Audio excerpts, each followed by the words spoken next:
দেখো আজকে সকালে কিছুটা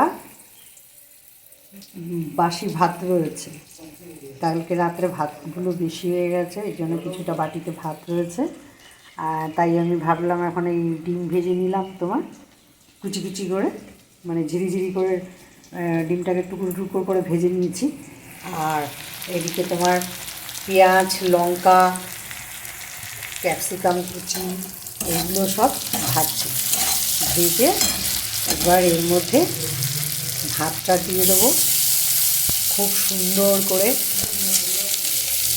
ভাতটা ঝরঝরে আছে, ঢেলে দিচ্ছি।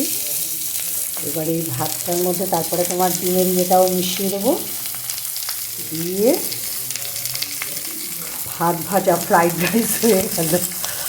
ঠিক আছে, এটা ঘরোয়া ফ্রাইড রাইস হয়ে গেল।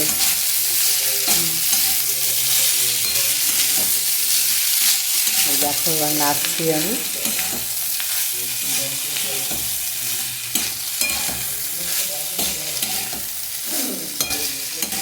খেতে টেস্টিই লাগে। ভাত ভাজাটা আমার ছেলে খুব ভালোবাসে।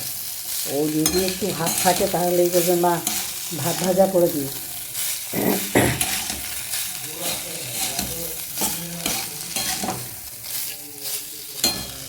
এবার কী করবো দেখো, ডিমটা দিয়ে দিলাম এর মধ্যে, ডিমটা দিয়ে দিলাম।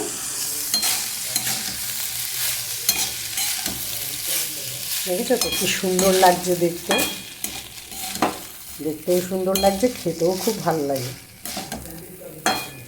ভাত থাকলেই, রাতে যদি ভাত বেশি হয়ে যায় তাহলে আমাদের এই ডিশটা করেই খেয়ে নিই আমরা।